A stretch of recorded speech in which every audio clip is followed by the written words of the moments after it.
Mutual fund निवेश बाजार जोखिमों के अधीन है। Mutual fund investments are subject to market risk. Read all scheme related documents carefully. Mutual funds सही है, ये म्यूचुअल फंड्स है, मैजिक फंड्स नहीं। Mutual funds are subject to market risk. Read all the scheme related documents carefully before investing.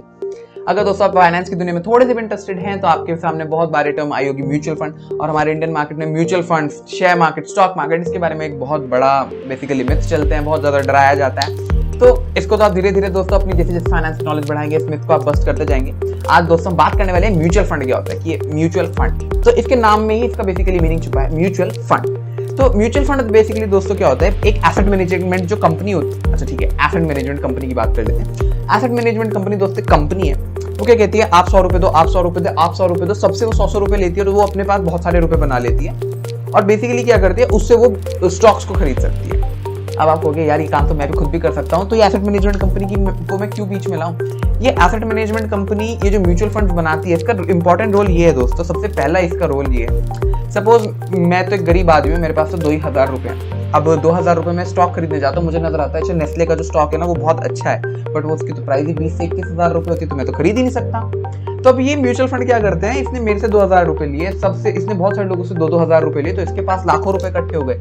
ये खरीद सकता है Nestle का शेयर, मैं नहीं खरीद सकता, तो ये फायदा हुआ। नंबर 2 दोस्तों, म्यूचुअल फंड क्या होते हैं, म्यूचुअल फंड बेसिकली मेरे ऊपर से बर्डन हटा देते हैं। मुझे सपोज कुछ नहीं पता कि ये स्टॉक कौन सा अच्छा है कौन सा खराब है ये वो, और मैं शायद अपना जो थोड़ा सा कैपिटल है उससे 1 या 2 शेयर ही खरीद पाऊं, बट क्योंकि म्यूचुअल फंड ने बहुत सारे लोगों से पैसे इकट्ठे करे हैं तो ये बहुत सारे स्टॉक्स में लगा सकते हैं। दूसरी बात, यहाँ पर बहुत इंटेलिजेंट लोग बैठे होते हैं जो कि मेरे बिहाफ पे इंटेलिजेंटली स्टॉक्स को पिक करके उनमें लगा सकते हैं। हो सकता है मेरे 2000 रुपए से पहले सिर्फ एक स्टॉक ही मैं खरीद पाता जिसका वॉलेटिलिटी पता नहीं कैसा होता है, क्या फ्यूचर रहता, बट क्योंकि मैंने एक स्टॉक म्यूचुअल फंड में दे दिए तो अब मेरे वो जो 2000 रुपए हैं वो हो सकता है 50 कंपनी में, हो सकता है 100 कंपनीज में लग जाएं, जिससे कि मेरा जो रिस्क है वो मिटिगेट हो। बट दोस्तों अगर ये सब इतना ही अच्छा है तो मतलब कुछ तो प्रॉब्लम होगी ना इसमें। ऑब्वियसली इसके अंदर थोड़ी सी प्रॉब्लम भी नहीं कह सकते, मैं आपको बताता हूँ इसके फंडे कैसे रहते हैं, इसके टर्म्स कैसे रहते हैं। अगर आपने म्यूचुअल फंड दोस्तों अगर आपने खरीदा है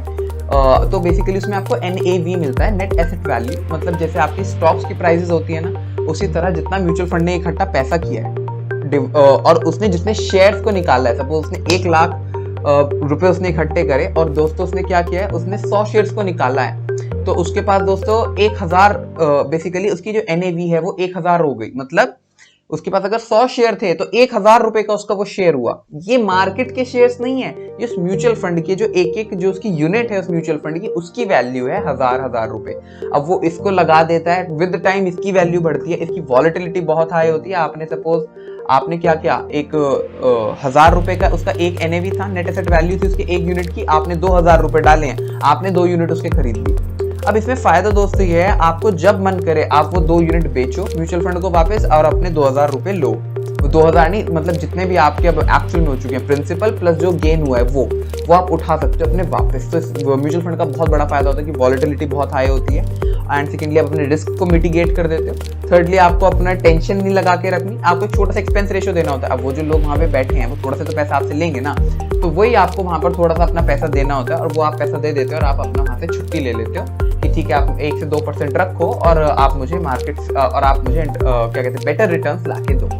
तो दोस्तों अब बात कर लेते हैं कि अच्छा ये जो अलग अलग म्यूचुअल फंड होते हैं किस किस टाइप के म्यूचुअल फंड होते हैं जो अवेलेबल है मार्केट में। बेसिकली बहुत सारे तरह के थे पहले, तो सेबी ने, ताकि इन्वेस्टर कंफ्यूज ना हो, इसके लिए सिर्फ 5 ब्रॉड कैटेगरीज बनाई है। वो 5 ब्रॉड कैटेगरीज क्या है दोस्तों, सबसे पहले आता है आपका इक्विटी म्यूचुअल फंड, नंबर 2 पे आता है आपका डेट म्यूचुअल फंड, नंबर 3 पे हाइब्रिड, और नंबर 4 पे solution oriented schemes, and number 5 पे अदर्स। अब हम दोस्तों 1 बाय 1 डिस्कस करते हैं कि ये क्या चीजें हैं।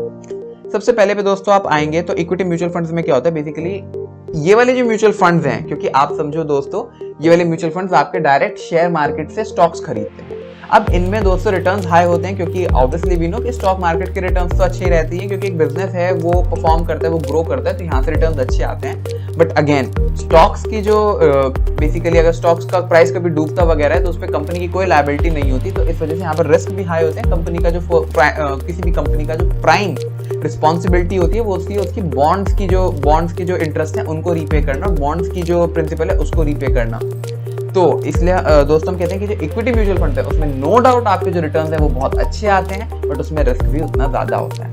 नंबर 2 पे दोस्तों हम पढ़ते हैं डेट म्यूचुअल फंड्स क्या होता है। अब दोस्तों अगर डेट म्यूचुअल फंड्स की हम बात करें तो इसमें बेसिकली जो म्यूचुअल फंड्स हैं वो इक्विटीज मतलब वो शेयर मार्केट में पैसा नहीं लगाते, वो बेसिकली कहाँ पैसा लगाते हैं, कॉर्पोरेट बॉन्ड्स में, गवर्नमेंट बॉन्ड्स में, गवर्नमेंट सिक्योरिटीज में, ट्रेजरी बिल्स में, वो इन सब में पैसा लगाते हैं। बेसिकली ये सब क्या होते हैं, ये सब टाइप ऑफ लोन्स होते हैं।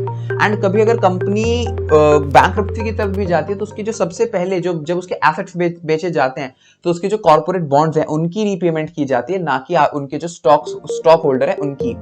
तो हमेशा दोस्तों यहाँ पर जो है आपके पास एक रिस्क काफी कम होता है, बट अगेन रिस्क कम होता है तो यहाँ पर रिटर्न भी कम होता है, क्योंकि जो बेसिकली जो रिटर्न्स होते हैं वो आपके ज्यादा नहीं होते, ऑल्दो आपके एफडी से अच्छे रिटर्न्स मिल जाते हैं आपको।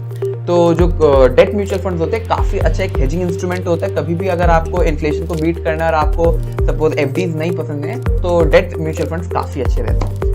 आगे बढ़ते हैं दोस्तों हाइब्रिड म्यूचुअल फंड्स। अब हाइब्रिड म्यूचुअल फंड्स नाम से समझ आ रहा है हाइब्रिड, मतलब कि बेसिकली इसमें दोनों चीजें होती हैं, आपको इसके अंदर दोनों में प्रोपोर्शन मिलता है। प्रोपोर्शन अलग अलग हो सकता है अलग अलग टाइप के म्यूचुअल फंड्स में, कि किसी में ज्यादा जो शेयर है वो इक्विटी में डल रहा है और कम शेयर डेट में डल रहा हो, बट ये अलग अलग टाइप के म्यूचुअल फंड्स होते हैं तो आप एक्सप्लोर कर सकते हैं। इसमें फायदा क्या होता है दोस्तों कि इसके अंदर आपको रिटर्न्स भी बेटर मिल सकते हैं, क्योंकि आपका कुछ परसेंट इक्विटी में लगा है और कुछ परसेंट आपका डेट में लगा है, तो आपको सेफ्टी नेट भी मिल जाता है।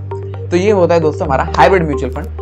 आगे बढ़ते हैं दोस्तों, तो अगला जो हमारा होता है वो होता है हमारा सॉल्यूशन ओरिएंटेड स्कीम्स। बेसिकली इसके अंदर दोस्तों क्या होता है, म्यूचुअल फंड जो होता है ना वो कुछ इस तरह से कह देता है कि आपको हम उसमें लॉक इन पीरियड आ जाता है, मतलब ये बेसिकली इसमें लिक्विडिटी थोड़ी कम हो जाती है, बट ये बने इस तरह के होते हैं कि आपकी कोई भी प्रॉब्लम आए तो उसको सॉल्व कर सकें। लाइक प्रॉब्लम मतलब कभी आपकी हेल्थ इमरजेंसी आ गई, या हेल्थ इमरजेंसी को रखते हैं साइड में, सपोज आपको कभी कि आपके बच्चे की एजुकेशन का खर्चा है, आपको पता है आज तो नहीं है बट आज से 15 साल बाद है, सपोज आप कहते हो कि 15 साल बाद मुझे तो 15 लाख रुपए चाहिए, तो म्यूचुअल फंड जो है उसी हिसाब से आपकी SIP वगैरह आपको डिजाइन करके देते हैं कि अब आप इसमें से पैसा नहीं निकालेंगे। जनरली 5 इयर्स का लॉक इन पीरियड तो मिनिमम होता ही है, और ये उसी एग्जैक्ट चीज के लिए फोकस्ड होते हैं कि आपको 10-15 साल बाद 15 लाख रुपए देने, 20 लाख रुपए देने, तो ये उसी तरह से चलते हैं। इसी के अंदर दोस्तों आपका क्या होता है, रिटायरमेंट के भी म्यूचुअल फंड्स होते हैं। तो ये भी एसेट मैनेजमेंट जो कंपनीज होती हैं इन्होंने इस तरह के म्यूचुअल फंड्स बनाए होते हैं ताकि आपके जो फिक्स टारगेट्स हैं आप उनको अचीव कर पाएं। सबसे लास्ट में आते हैं दोस्तों अदर्स। अब अदर्स में क्या आते हैं, इंडेक्स फंड्स जैसे हो गए। अब इंडेक्स फंड्स क्या होते हैं, इंडेक्स फंड्स दोस्तों क्या होते हैं, जैसे आपने अब तक देखी ये जो बाकी सारे फंड्स थे ये सब एक्टिवली मैनेज फंड्स होते हैं, इंडेक्स फंड्स पैसिव फंड्स होते हैं। मतलब क्या हुआ हमारा, इसका मतलब दोस्तों ये होता है कि इसमें ना जैसे आपको पता हो निफ्टी 50 होता है या सेंसेक्स होता है, ये बेसिकली क्या होते हैं, इंडेक्स होते हैं किसी भी मार्केट के। सपोज हम NSE को उठाते हैं तो इसका टॉप 50 कंपनीज का एक इंडेक्स है जिसको कहा जाता है निफ्टी 50।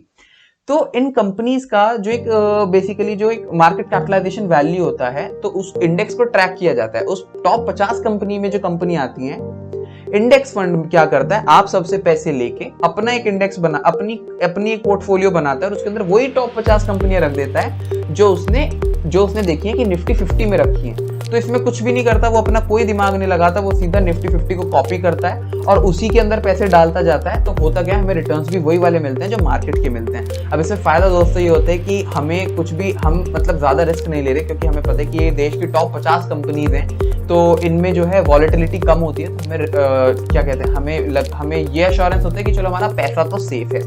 नंबर 2 दोस्तों, इसके अंदर हमें एक्सपेंस रेशियो नहीं देना पड़ता, बहुत कम होता है। मतलब अगर उसमें 1 to 2% होते हैं तो यहाँ पे पॉइंट में कुछ होता है 0.01, 0.2। तो इस तरह से दोस्तों यहाँ पर हमारा जो एक्सपेंस रेशियो होता है, क्योंकि किसी को अपना दिमाग नहीं लगाना, सीधा इंडेक्स को कॉपी कर देना है। तो ये भी एक काफी अच्छा तरीका होता है अगर आप एक्सपेंस रेशियो बचाना चाहते हैं, क्योंकि कई बार ऐसा होता है कि हमारा जो म्यूचुअल फंड है वो इंडेक्स को बीट ही नहीं कर पाता। बट ये रेयर होता है क्योंकि हमारी जो इंडियन कंट्री है, बेसिकली इंडिया जो एक कंट्री है वो एक डेवलपिंग इकोनॉमी है, तो म्यूचुअल फंड के जो एक्सपर्ट्स बैठे हैं उनको कुछ अपॉर्चुनिटीज ऐसी नजर आ जाती है जहां पे वो इंडेक्स को बीट कर सकते हैं। हालांकि अगर आप कंट्रीज जाएं जैसे कि USA वगैरह, तो वहां पर इंडेक्स को बीट करना मुश्किल है क्योंकि वहां पर इतनी अपॉर्चुनिटीज ही नहीं है, क्योंकि वो एक डेवलप्ड कंट्री है, तो वहां पर जनरली इंडेक्स को बीट नहीं किया जा पाता। बट म्यूचुअल फंड्स इंडिया में काफी अच्छी चॉइस बन जाते हैं, क्योंकि यहाँ पर फिर आज भी बहुत अच्छी अपॉर्चुनिटी जो म्यूचुअल फंड एक्सपर्ट्स हैं वो ढूंढ पाते हैं। तो दोस्तों यही थे कुछ तरह के म्यूचुअल फंड जो कि मार्केट में एग्जिस्ट करते हैं, एंड आई होप कि आपको काफी अच्छा आइडिया लगा हो कि म्यूचुअल फंड एक्चुअली में क्या होते हैं, और अब आप एक कुछ बेटर डिसीजंस ले पाएंगे एंड आपके बेसिक्स थोड़े क्लियर हुए होंगे। थैंक यू दोस्तों, अगर आपको वीडियो पसंद आता है तो प्लीज चैनल को सब्सक्राइब कर देना यार, और भी बहुत सारे वीडियोस लाने वाला हूँ। टॉपिक बताओ, अब